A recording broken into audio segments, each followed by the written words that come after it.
Sedangkan tuh Oke. kalau cowok nih, kalau masukan orang itu suka kadang, ah apa sih, punya gue bener, oh iya, enggak ya gitu, Ini gitu, ini relate bener ini betul banget. ya, gitu ya, jadi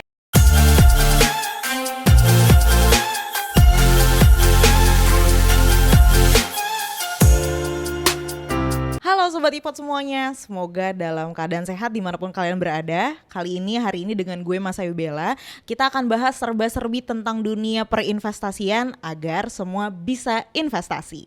Anyway, selamat Hari Kartini buat semua wanita di Indonesia. Semoga makin maju, semakin mandiri, semakin strong karena semua wanita itu pada dasarnya adalah wanita yang kuat, yang strong. Nah, spesial Hari Kartini pada hari ini kita akan membahas tentang sebenarnya penting gak sih seorang wanita itu mandiri secara finansial.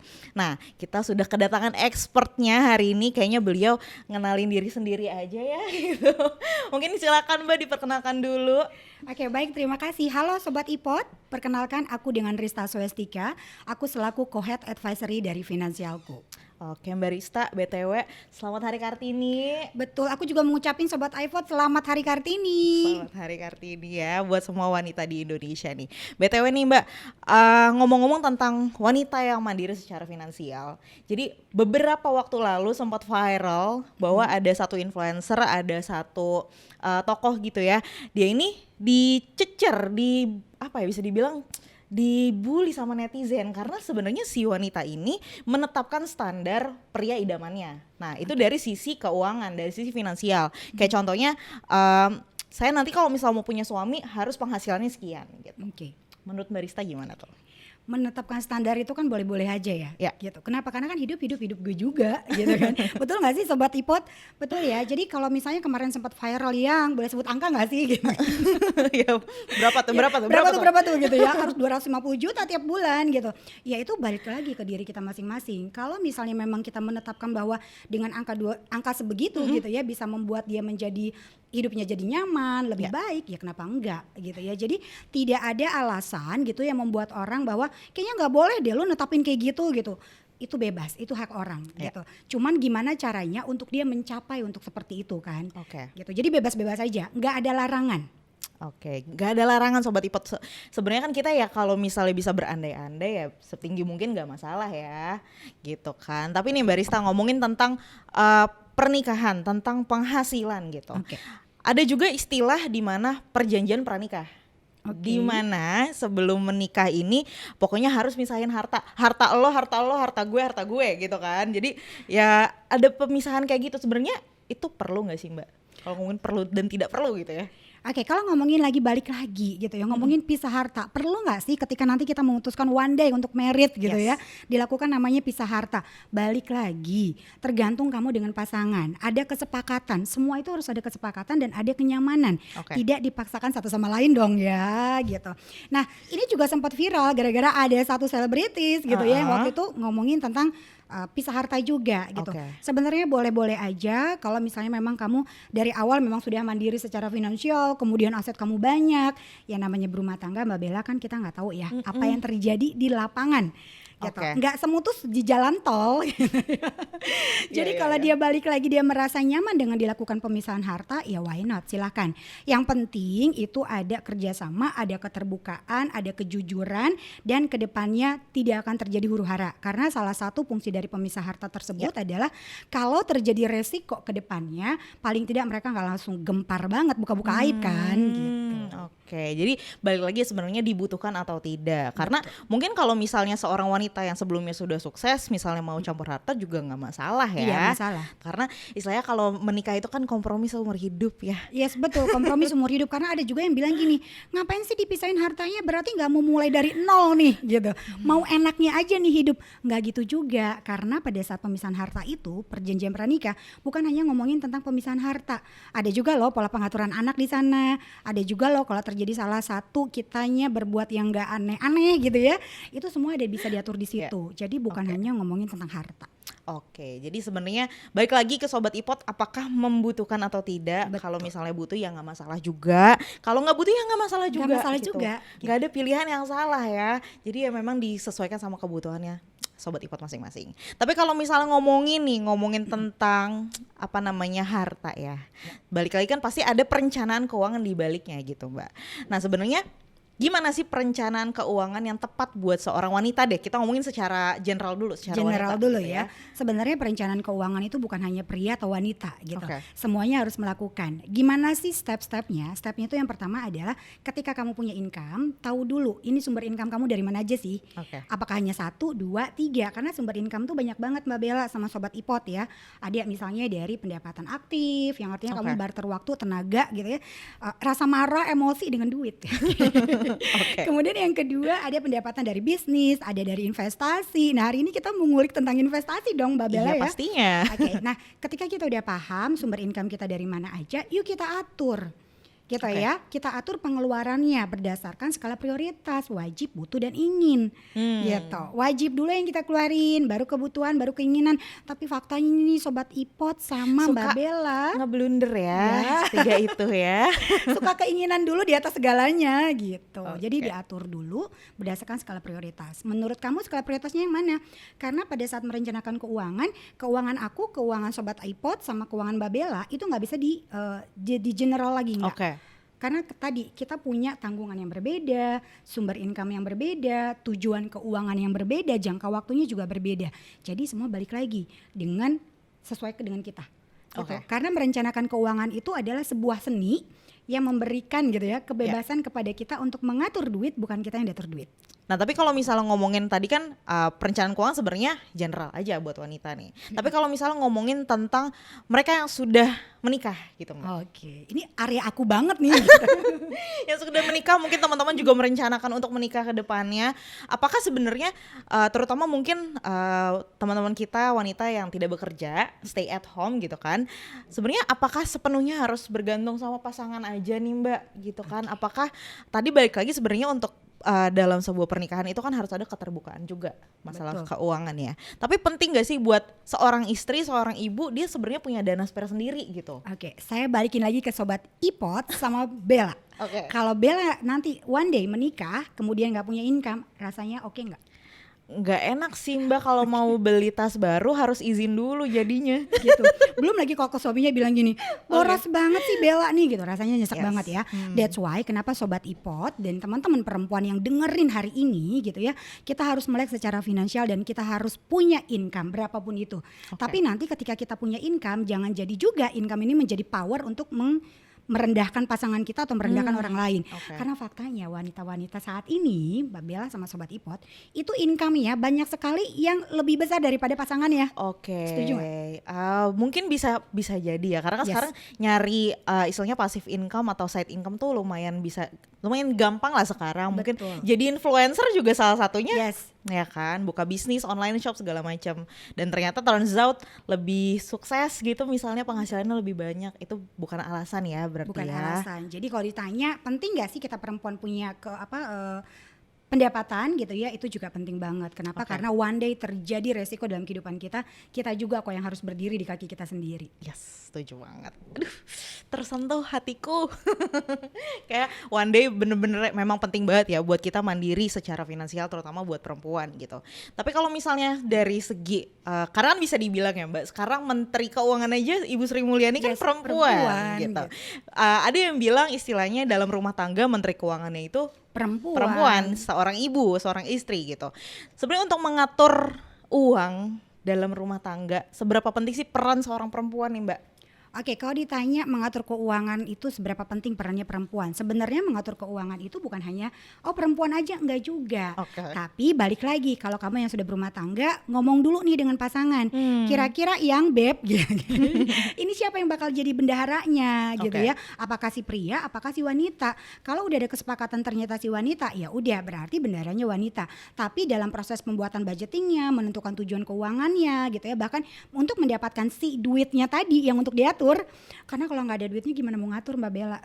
Oke. Oke. Nah itu juga harus ada kesepakatan dan kerjasama. Karena one day ketika sudah berumah tangga, kita bukan sendiri-sendiri, tapi kita adalah as a team. Setuju. Gitu. Oke, jadi pokoknya memang sebenarnya nggak yang harus dibebanin kayak ya udah ini urusan perempuan gitu Nggak ya, juga. pembukuan gitu, duit masuk, harus keluar, sebenarnya bukan kayak gitu ya Mbak ya. Enggak kayak gitu juga. Jadi balik lagi, ini kompromi sama pasangan masing-masing seperti apa enaknya ya. Betul. Oke, nah teman-teman sobat iPod, kalau misalnya ngomongin tadi pengaturan keuangan nih Mbak, pasti kan apa ya, ada risiko juga lah di balik pengaturan keuangan segala macam ya. Karena balik lagi kita berencana kan Tuhan yang menentukan gitu kan. Mungkin biar aware juga nih ke sobat iPod sebenarnya apa sih risiko finansial yang seburuk mungkin bisa dialami sama seorang perempuan gitu Mbak. Oke, resiko kehidupan itu sudah pasti bukan hanya perempuan gitu ya, Oke. bukan hanya laki-laki, bukan anak kecil, bukan orang tua aja, tapi setiap kita yang bernafas di muka bumi ini sudah pasti akan selalu berdampingan dengan resiko. Oke. Nah, ketika resiko itu hadir, dia akan berpotensi akan mengganggu keuangan kita secara skala besar, bukan skala kecil, Oke. gitu ya. Kalau yang sudah direncanakan keuangannya aja masih berpotensi untuk gagal, bayangin sobat iPod sama Bella yang nggak direncanain sudah pasti dia Gimana? merencanakan untuk gagal, Oke. gitu ya. Resikonya apa tadi? Kalau terjadi resiko misalnya orang tuanya masuk rumah sakit, nggak punya duit, nggak punya insurance secara mandiri, gimana dong? Gitu ya. Atau dengan gara-gara adanya si COVID-19 nih Mbak, gitu ya, Sobat iPod. Bayangin teman-teman kita yang kehilangan pekerjaan, itu berarti 100% income-nya hilang. Ya, benar. Oke. Kemudian kalau terkena COVID-nya lagi masuk rumah sakit, biayanya dari mana? Gitu ya. Jadi resikonya itu banyak banget, apalagi kita perempuan. Wanita di luar sana itu cantik banyak gitu ya. Yang seksi itu banyak. Betul. Gitu ya. Bayangin kalau terjadi resiko perselingkuhan. Wow, Itu itu paling parah. berat ya itu. Berat banget. Ya, apalagi juga salah satu yang sering aku aku denger juga beberapa kali Mbak, bahwa resiko misalnya nih kita sepenuhnya bergantung sama Suami. pasangan ya dari segi pemasukan dan juga finansial gitu. Terus resiko yang bener-bener nggak bisa kita mitigasi, yang bener-bener kita nggak bisa tolak gitu ya, itu kan umur pasangan kita sampai kapan. Setuju. Gitu loh. Karena terjadi juga sobat iPod, papaku ini meninggal saat aku masih kecil, jadi saat itu mamaku ini seorang ibu rumah tangga, jadi agak berantakan lah istilahnya bisa dibilang rencana keuangan yang sebelumnya sudah direncanakan gitu Mbak. Betul, setuju Mungkin banget. gimana nih Mbak Rista untuk apa ya, menyiapkan segala kemungkinan terburuk yang mungkin terjadi gitu ke teman-teman wanita. Buat teman-teman semua, kan tadi benar ya, resiko itu ada resiko hidup gitu ya, Yes. ada resiko juga afterlife-nya gitu ya. Nah gimana nih tetap agar kita juga bisa melangsungkan kehidupan kita, salah satunya adalah dengan merencanakan keuangan gitu ya. Yang kemudian yang kedua, yuk kita lihat peluang-peluang untuk dapetin income tadi. Oke. Entah tadi dengan berinvestasi gitu ya, atau dengan berbisnis, atau menjadi influencer gitu ya. Jadi ketika kita masih sangat produktif gitu ya, banyak-banyakin untuk mendapatkan income. Yes. Kemudian direncanain, jangan begitu udah banyak income-nya dibelanjainnya juga lebih banyak gitu. Karena ada istilah juga kalau misalnya income-nya bertambah, gaya hidupnya Iya. nambah juga gitu. Belum lagi ya. gaya pamernya. Itu lebih mahal. Oke, jadi sebenarnya walaupun ibu rumah tangga pun ya kalau sebisa mungkin gitu kan cari peluang lah ya, bisnis atau apapun itu kan sekarang udah gampang banget ditemukan ya. Mudah sekali. Oke, jadi segala kemungkinan terburuk kalau bisa memang kita nggak bisa tolak itu terjadi, tapi ya Paling sebisa tidak mungkin udah siap. yes, udah siap, udah ada cadangannya segala macam nih. Oke, jadi sobat iPod itu dia bahwa sebenarnya wanita ini harus banget mandiri secara finansial karena banyak banget resiko yang kita nggak tahu bisa terjadinya kapan, datang ke kita kapan. Ya tapi istilahnya kita punya persiapan buat menghadapi resiko itu. Betul, setuju banget Mbak Bella. Selagi ada waktunya, jangan ditunda-tunda.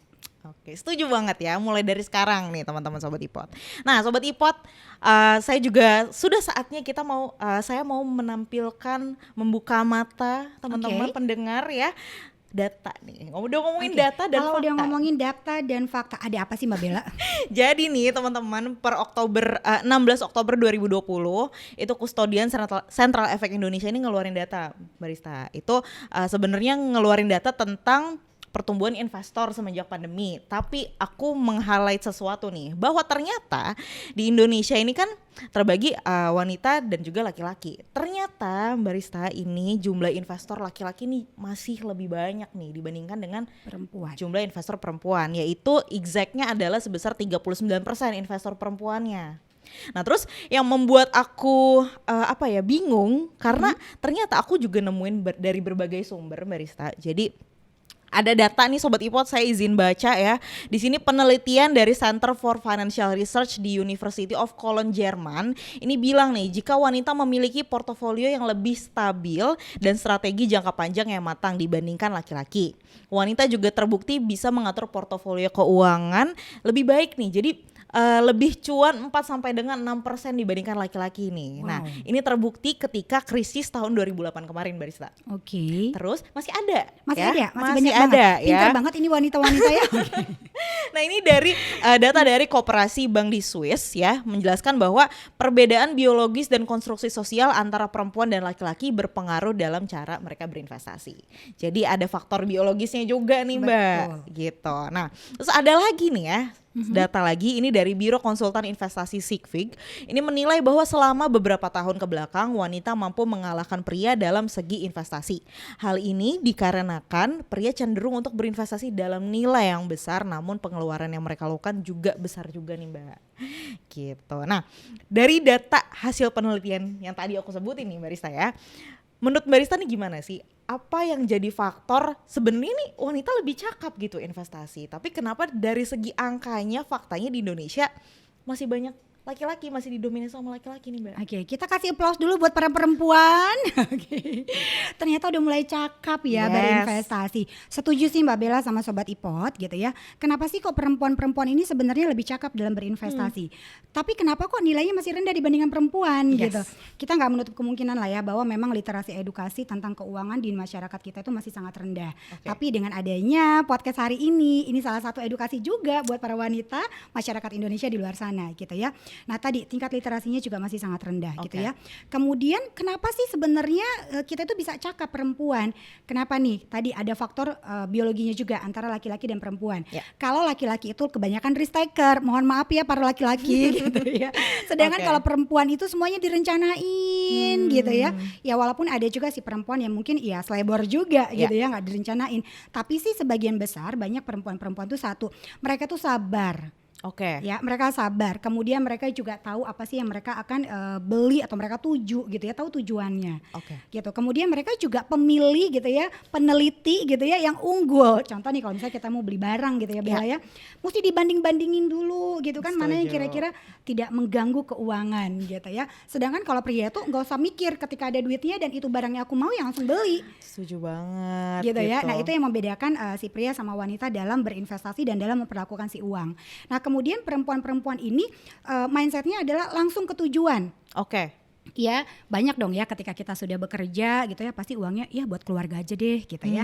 Apalagi kalau sudah menikah, ya udah nanti buat dana pendidikan anak deh gitu. Jadi lebih terspesifikasi lagi gitu. Gimana caranya mereka itu mengatur keuangannya dengan detail agar tujuan keuangannya lebih tercapai. Nah kemudian yang ketiga gitu ya, perempuan-perempuan ini masih gampang atau lebih mudah lagi untuk mendengarkan masukan dari orang lain. Gitu. Ya kan gitu ya. Contohnya misalnya mungkin kalau misalnya lagi patah hati, lagi berantem, pasti kan nanya saran ke teman-temannya kan? Gitu ya. Begitu juga dengan berinvestasi. Contoh gini, Bella aku misalnya punya uang 2 juta gitu, enaknya kemana sih Bel menurut kamu gitu. Tanya nih sama Bella. Kemudian tanya lagi dengan Sobat Ipot gitu ya. Sobat Ipot aku punya 2 juta, enaknya aku masukin kemana. Jadi lebih mudah untuk menerima masukan dari orang lain. Sedangkan tuh kalau cowok nih, kalau masukan orang itu suka kadang apa sih punya gue bener. Enggak ya gitu. Ini relate bener banget. Betul ya gitu ya. Jadi itu kenapa sih perempuan itu lebih cakap sebenarnya. Cuman memang tingkat edukasi perempuan ini memang masih sangat rendah banget. Makanya hari ini aku sama Bella dong untuk bantuin nih gitu. Karena kita gak capek-capek, Mbak Rista juga dari Finansialku.com ini gak capek nyebar awareness tentang pentingnya literasi keuangan ke siapapun itu ya Mbak. Ke siapapun itu betul. Karena benar nih sobat Ipot gitu ya, kalau kita perempuan banyak sekali sih perempuan itu mengalami yang namanya KDRT, selingkuh uang gitu ya, kekerasan keuangan gitu ya, bahkan ujung-ujungnya divorce. That's why kenapa sih kita harus melek investasi, kenapa sih kita harus melek secara keuangan dan kita harus mandiri secara keuangan, Bella. Nah tadi Mbak Risa sempat mention tuh kekerasan dalam keuangan, karena kan mungkin familiarnya sekarang kekerasan dalam rumah tangga. Ada lagi nih jenisnya. Ada lagi jenisnya. Sebenarnya ini tuh udah sering banget, cuman kita tuh nggak paham aja, nggak sadar. Kekerasan keuangan sama KDRT ini seperti saudara kembar loh sebenarnya. Tapi si KDRT ini lebih tenar, lebih viral daripada si kekerasan keuangan. Sebenarnya gini Sobat Ipot sama Mbak Bella, kekerasan keuangan tuh seperti ini. Yang gak usah kerja deh, di rumah aja ngurus anak, ngurus aku. Atas dasar cinta gitu ya. Aku gak mau kamu capek. Aku gak gitu. kamu capek, kamu di rumah aja gitu ya. At the end nanti semua kebutuhan kamu dan anak-anak rumah tangga kita, aku yang penuh tanggung jawab, the power gitu ya. Ternyata ketika sudah berhenti kerja, si istri ini minta gitu ya, atau si pacar atau siapa gitu ya. Karena sekarang itu banyak banget yang pacar minta jatah gitu. Betul. Dia suka minta gini, nanti aku penuhin deh semua, tapi ternyata di jalan itu nggak dipenuhin. Ketika si istri minta atau pasangan minta, bilangnya gini, kamu nih nggak bisa ngatur keuangan apa ya? Kamu nih banyak banget sih permintaannya. Nah itu sudah sebenarnya termasuk dalam kekerasan keuangan, Bella. Oke, jadi istilahnya ada janji yang tidak ditepati ya. Betul. Karena balik lagi tadi di awal teman-teman, bahwa dalam berpasangan, dalam kita berhubungan sama partner ya, itu ada istilahnya perjanjian dua-duanya yang harus sama-sama, istilahnya konsen gitu. Sekarang ya istilahnya konsen, bahwa dua-duanya harus saling setuju. Dan ya sebenarnya kan udah dijanji di awal ya, kalau bisa bukan kalau bisa, harus dijalanin terus ya Kalau gitu. bisanya diganti harus ya.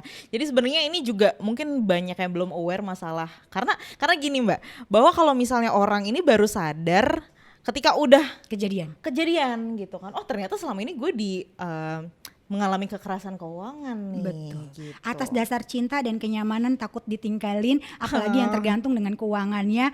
Aduh, udah nggak bisa ngomong deh Bella. Oke, jadi ternyata mungkin ini juga awareness, juga info juga buat Sobat Ipot, bahwa ternyata ada loh jenis toxic relationship tapi ke arah finansial ya. Betul. Oke, ini aku juga ilmu baru nih hari ini Mbak Rista.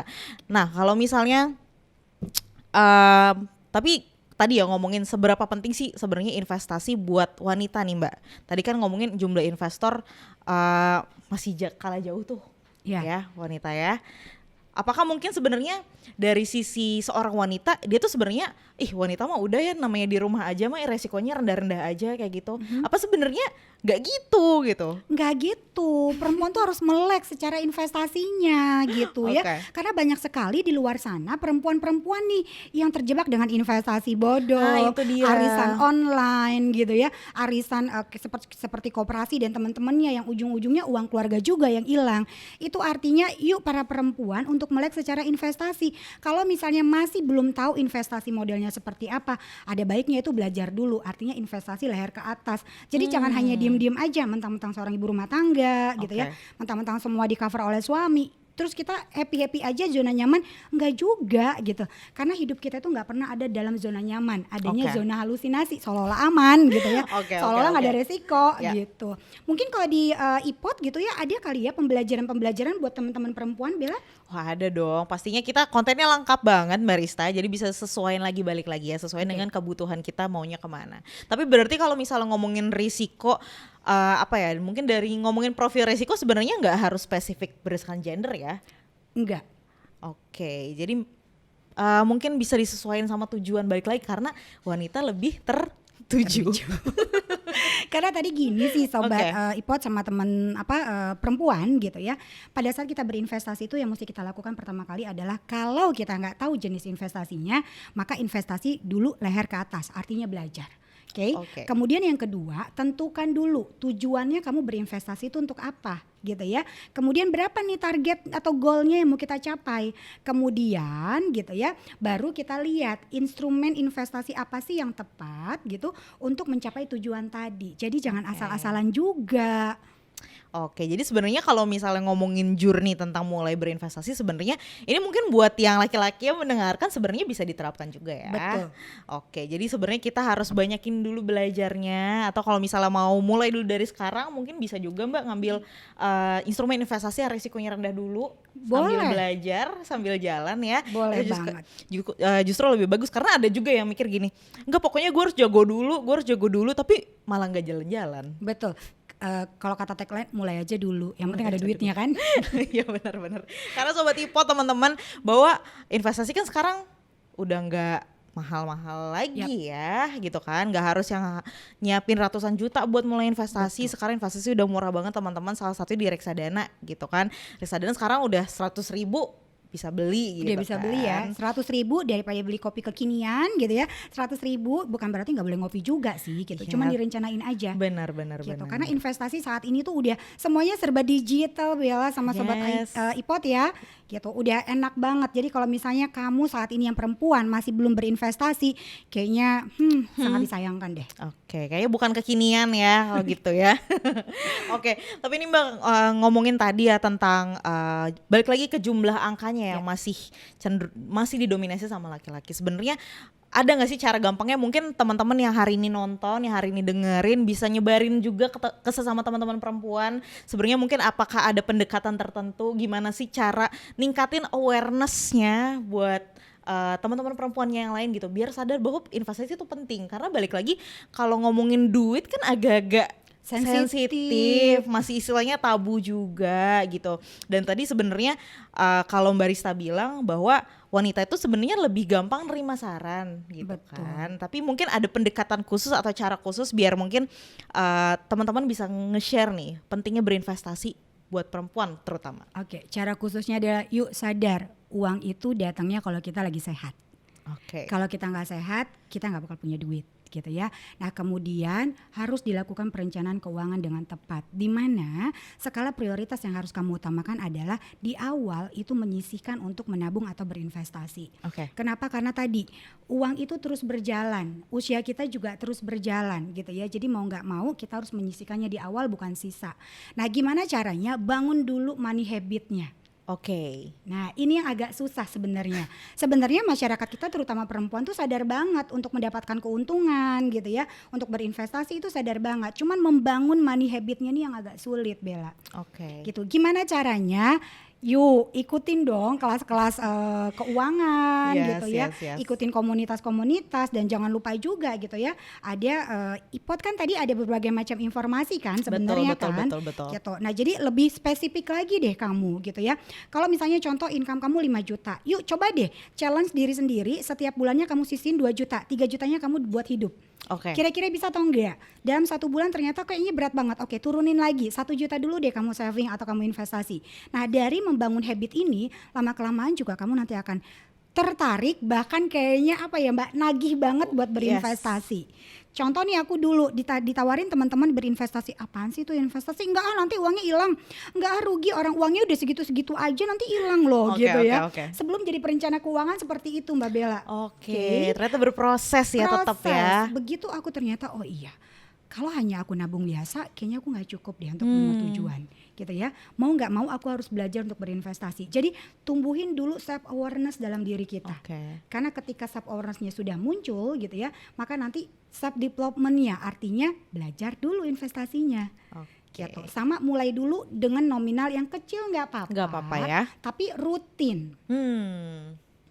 Nah itu ya sebenarnya yang sulit dibangun ya, tapi sebisa mungkin dengan kita hadir di sini sama Mbak Rista juga, itu ya tujuannya buat nge-awareness teman-teman bahwa sebenarnya mau apapun gendernya, mau apapun latar belakangnya, pokoknya semuanya harus mulai investasi ya, karena tadi pentingnya banyak banget. Mbak Rista, ini kita udah banyak banget bahas dari mulai pentingnya investasi buat wanita, kira-kira risiko apa yang bisa hadapin gitu di depannya, bahwa memang ujung-ujungnya ya emang penting loh itu investasi dan ngatur uang gitu kan. Betul banget. Kalau gitu terima kasih banyak Mbak Rista, ilmunya hari ini bermanfaat banget, semoga menginspirasi juga buat sobat iPod di luar sana, terutama buat buat perempuan. Saya ngucapin sekali lagi selamat Hari Kartini buat semua perempuan di Indonesia, semoga bisa, tadi kata Mbak Rista, bisa menginspirasi satu sama lain. Sobat iPod, terima kasih juga udah dengerin dari awal sampai akhir. Kalau gitu saya Mas Ayu Bella dan juga Mbak Rista Swestika pamit undur diri, dan semoga kita bisa ketemu lagi di konten-konten edukasi berikutnya. Kenapa sobat iPod? Karena kita percaya nih ya, pokoknya Mbak Rista juga percaya banget bahwa semuanya pada dasarnya itu semua bisa investasi. Let's have fun with iPod Fun.